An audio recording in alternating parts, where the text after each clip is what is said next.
आजमगढ़ लोकसभा उपचुनावों को लेकर समाजवादी पार्टी ने तमाम बड़े नेताओं को आजमगढ़ में उतार रखा है और इसी को लेकर महाराष्ट्र के विधायक और समाजवादी पार्टी के वरिष्ठ नेता अबू आसिम आजमी को भी आजमगढ़ में प्रचार प्रसार के लिए उतारा गया। इसी को लेकर वीआईपी न्यूज संवाददाता ने विधायक अबू आसिम आजमी से खास बातचीत की।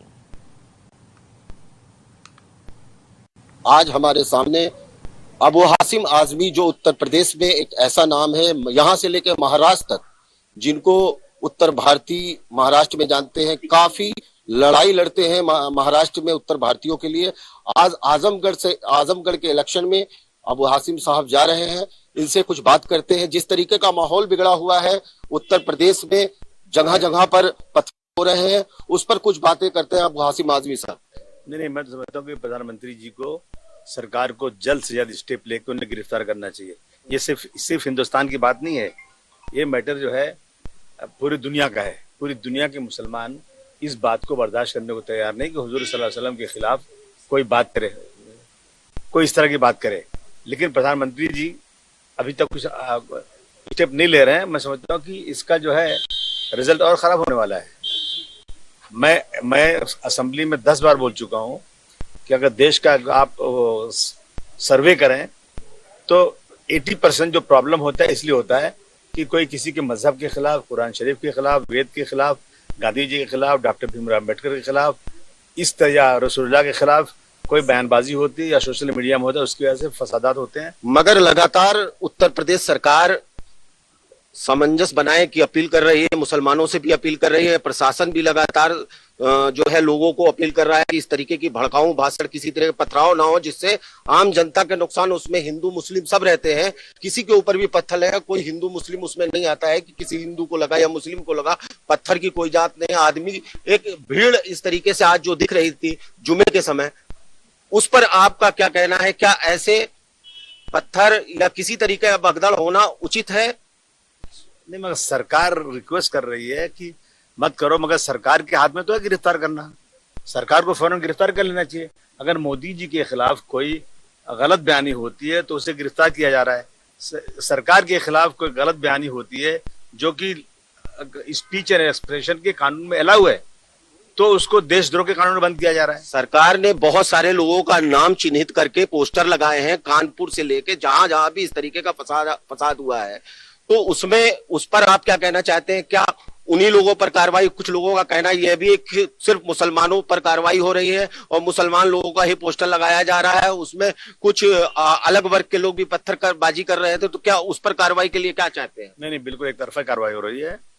देश में जब से 2014 के बाद से सरकार जो आई है वो जानबूझ करके मुसलमानों को निशाना बना रही है। और अब इस चीज को सिर्फ हिंदुस्तान में बल्कि दुनिया में लोग इसको मार्क कर रहे हैं कि हिंदुस्तान में क्या हो रहा है। एक सवाल हुआ कि क्या हिंदुस्तान में, क्या मुसलमानों के लिए हिंदुस्तान सबसे ज्यादा अनसेफ है? क्या हो चुका है? ये हालत है देश की। सरकार को होश के नाखून लेना चाहिए और तुरंत उसको गिरफ्तार करना चाहिए ताकि ये जो कुछ हो रहा है वो सब बंद हो जाए। देखिए, आप समाजवादी पार्टी के काफी बड़े नेता माने जाते हैं। मुसलमानों के हर समय किसी भी जात धर्म को ना देखते हुए हर व्यक्ति के साथ खड़े होते हैं, मगर आपके ही राष्ट्रीय अध्यक्ष अखिलेश यादव ने अभी तक कोई ऐसा बयान नहीं दिया इस मामले में।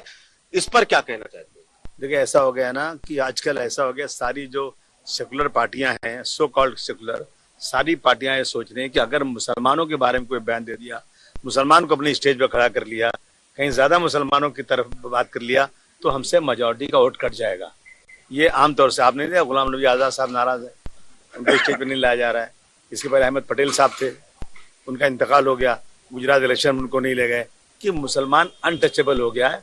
मेजॉरिटी ने मुसलमानों के बारे में हिंदुओं के पास ऐसे ऐसे गलत बातें कर दिया है कि आज मुसलमानों को लोग कोई वोट तो सबको चाहिए, लेकिन अपने बगल में कोई खड़ा करने को तैयार नहीं। ऐसा आप मानते हैं कि अखिलेश यादव के भी मुसलमानों का वोट चाहिए, मगर उनके कोई मामले में बोलना नहीं है? देखिए, अखिलेश यादव की सरकार 2012 से 17 तक थी जी, उन्होंने काम जो किया था सब अच्छा काम किया था जी। लेकिन अब मैं देख रहा हूँ इधर ज्यादा मुसलमानों के बारे में लोग बोलने से थोड़ा बचते हैं कि हमारा मेजॉरिटी वोट कहीं कट ना जाए। मगर 2022 के इलेक्शन में मुसलमान प्रचारक अखिलेश यादव ने नहीं बनाया, ना किसी मुसलमान चेहरे को अपने सामने प्रचार में खड़ा किया। आप एक ऐसे नेता हैं, महाराष्ट्र में उनको 2-2 3-3 सीट देते हैं, आपको भी वो नहीं बुलाते हैं। आखिर इस पर क्या ऐसा मामला है कि आखिर आपको उत्तर प्रदेश में उन्होंने स्टार प्रचारक भी नहीं बनाया और आपको बुलाया नहीं? आपने उस पर बयान भी दिया था कि मुझे जब बुलाया जाएगा तो मैं जाऊंगा। नहीं, मैं कह रहा हूँ ना कि ऐसा हो गया कि अगर हम लोग जाकर प्रचार करते हैं तो हम माइनॉरिटी के साथ जो उसकी डिमांड्स हैं, जो उसका जुल्म जाती है, उसको बयान करेंगे। तो इससे क्या होता है ना कि लगता है कि मेजॉरिटी हमसे कट जाएगी, ऐसा सोच आ चुकी पार्टियों के अंदर। इसलिए लोग जो है कम से कम मुसलमानों को मैदान में उतार रहे हैं। अभी आजमगढ़ में आप जा रहे हैं, आजमगढ़ में क्या प्रोग्राम आपका है? कैसे, क्या पार्टी के तरफ से आप जा रहे हैं कि स्वयं अपनी जिम्मेदारी निभा रहे हैं? नहीं, पार्टी की तरफ से जा रहा हूँ। पार्टी ने, क्योंकि आजमगढ़ मेरा घर है, मैं वहीं का रहने वाला हूँ। पार्टी ने मुझे कहा कि वहाँ इलेक्शन है, आपको जाना है वहाँ, तो मैं जा रहा हूँ। मुंबई से निरहुआ भी आए हैं और चुनाव लड़ रहे हैं। अभी नेता वर्सेस नेता का चुनाव हो रहा है। निरहुआ कह रहे हैं कि निरहुआ रही और अखिलेश भाग गए और उनके नेता भी भाग जाएंगे, क्या कहना चाहिए? नहीं, निरहुआ भाग जाए, हम लोग रहेंगे। निरहुआ का जीतेगा। निरहुआ जीतने के सवाल पैदा होता है, अखिलेश जीतेंगे। निरहुआ के साथ पूरा प्रशासन लगा हुआ है हर तरीके से। देखिए, भीड़ भी, हमने आज एक वीडियो भी देखा है, हमारे चैनल पे भी चला है। निरहुआ के साथ पूरा एक सैलाब चल रहा है। ऐसा तो नहीं कि समाजवादी पार्टी में जैसे सैलाब दिखाया जा रहा था, बाद में 111 सीट पे सिमट गया, निरहुआ भी सिमट जाएंगे? नहीं, उससे कम से एकदम बिल्कुल सिमट जाएगा। पहले भी लड़ चुका है, देख चुके हैं। ऐसा इस तरह के लोग आते हैं ना तो लोग भीड़ लगाते हैं सुनने के लिए, गाना सुनने के लिए, इनका ठुमका देखने के लिए, लेकिन उनको वोट नहीं देने वाले। अभी एक सोशल मीडिया पर उनका साड़ी पहन के डांस जो है वो हुआ था, वायरल हुआ था। वो तमाम तरीके की अटकलें भी इस पर लगा रहे हैं लोग कि क्या ये काम करेंगे जब ये जो है प्रचारक के रूप में ये हीरो हैं, तो जनता के बीच में कैसे उतर पाएंगे? और हासिम साहब देखिए, सबसे बड़ी चीज है कि आजमगढ़ एक ऐसा गढ़ है जहां मुस्लिम यादव की संख्या ज्यादा है और वहां से 10 विधायक जीते हुए हैं। और अगर धर्मेंद्र यादव को अखिलेश यादव जी ने खड़ा किया है, चाहते तो वो किसी मुसलमान को भी खड़ा करते थे, जीत जाता। देखिए, इसमें मुसलमान हिंदू की बात नहीं है।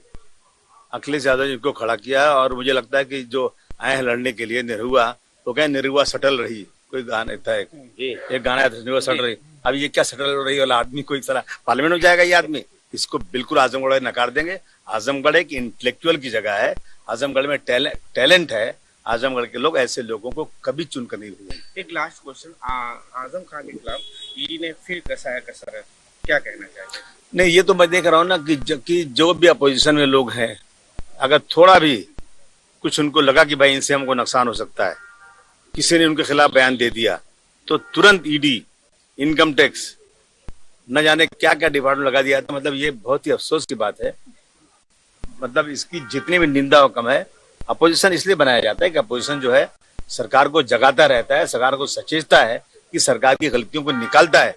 मगर यहाँ सरकार की गलती को निकालने का मतलब देश के खिलाफ बोलना, देशद्रोह, ये निकाल करके इस तरह किया जा रहा है। मैं समझता हूँ ये बहुत गलत हो रहा है। अभी आजम खां को सीतापुर जेल से जब रिहा हुए थे, समाजवादी पार्टी के राष्ट्रीय अध्यक्ष अखिलेश यादव, जो कि उनके बहुत ही पार्टी के पुराने नेता हैं आजम खां, उनसे मिलने नहीं जाते हैं। शिवपाल यादव उससे एक हफ्ता पहले मिलने जाते हैं और उसके बाद उनकी बेल हो जाती है। तो इस पर क्या कोई राजनीतिक स्टैंड है? 100% राजनीतिक स्टैंड है। जितना आजम खान साहब से हमदर्दी समाजवादी पार्टी को हो सकती है या अखिलेश जी को हो सकती है, मैं समझता हूँ ये सब लोग जो दिखावा कर रहे हैं। अखिलेश यादव जी को पूरी हमदर्दी उनसे है, उनके इलाज से लेकर, उनको छुड़ाने से लेकर हर चीज की फिक्र अखिलेश यादव जी कर रहे थे।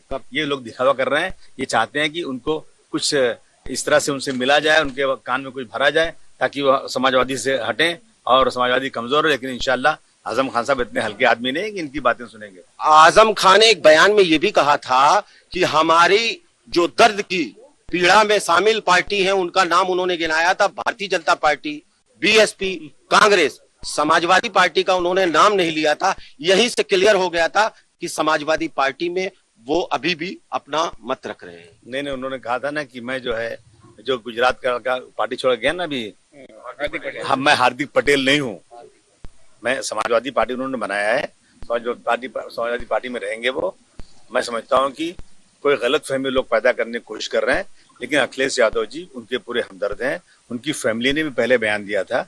अखिलेश यादव जी ने उनके लिए स्पेशल डॉक्टर बुलाए थे, यहाँ पर चार्टर फ्लाइट से बुलाए थे। मैं समझता हूँ कि बाकी लोग जो है ना राजनीतिक रोटियां सेक कर हमारे बीच में कुछ दरार पैदा करना चाहते हैं। लेकिन आजम भाई एक बहुत होशियार और बड़े नेता है, वो इन सब बातों का ख्याल नहीं करें। चलिए, हमारे सामने अबू हासिम आजमी आजमगढ़ के लिए निकल रहे हैं एयरपोर्ट से और तमाम चीजों पर बात किया। उन्होंने साफ जवाब दिया कि समाजवादी पार्टी आजम खां के साथ है और जिस तरीके से आजमगढ़ का इलेक्शन होने जा रहा है, निरहुआ खड़ा है, धर्मेंद्र यादव खड़े हैं, तमाम चीजों पर आगे देखते हैं।